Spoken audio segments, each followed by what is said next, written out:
So Dixie D'Amelio is a TikToker with almost 50 million followers, and what's kind of interesting about Dixie is she's not really famous for anything. You may have heard of Dixie's sister Charli D'Amelio, who happens to be the most famous TikToker in the world with over 100 million followers, and Dixie is pretty much famous for being the sister of the most famous TikToker. And with that being said, once Dixie D'Amelio, she blew up and became famous with Charli, Dixie decided to become a singer, and she's put out 5 songs now at this point. And what's kind of interesting is that all of Dixie D'Amelio's songs that she has ever released are pretty much about her being sad. The first song she ever came out with back in July was titled Be Happy, and this song is pretty much about how she occasionally doesn't want to be happy. That's the premise of the entire song. And then since then, she remixed Be Happy a few times, and then she put out a song titled One Whole Day with Wiz Khalifa, and that song is about how for one whole day she was, quote, really sad. So you may already be catching on to the theme of Dixie D'Amelio's songs here, but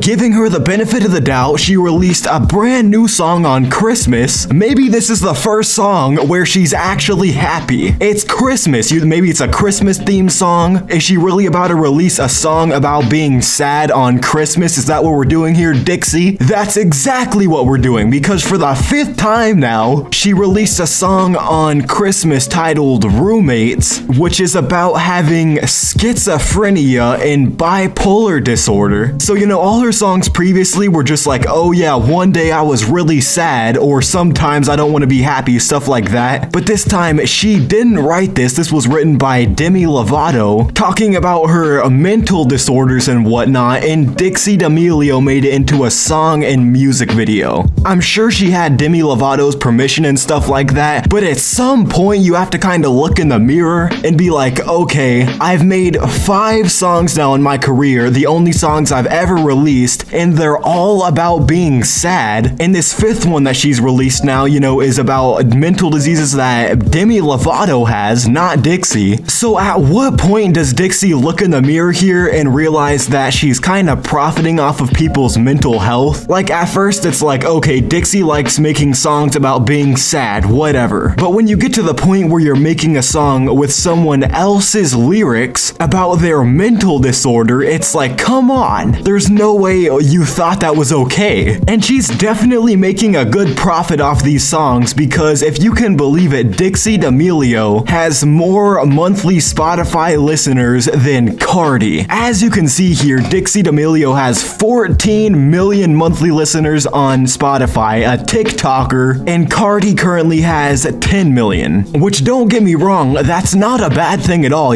She's clearly succeeding with these, one whole day I was really sad songs, whatever. But I feel like this new song definitely goes overboard by a good margin. And someone who actually agrees with me on that and made me aware of this whole situation is Keemstar Daniel Keem. He made a Twitter video here kind of calling out Dixie D'Amelio for this situation, and I definitely have to agree with him on this one, so here's that. She just uploaded a video titled Roommates, a new song where, basically like she's having a mental breakdown and she has all these different people in her mind. And dude, all of that could be true, maybe, I don't know, but from the outside looking in, it just looks like somebody is like literally monetizing mental health. Somebody's literally just like, hey, look, there's a lot of sad people out there. There's a lot of people out there that are dealing with some mental health issues. I'm going to make a bunch of songs about it and just like rake in all the money. Like, that's the way I see it from the outside looking in. And of course, I'm not in Dixie's head.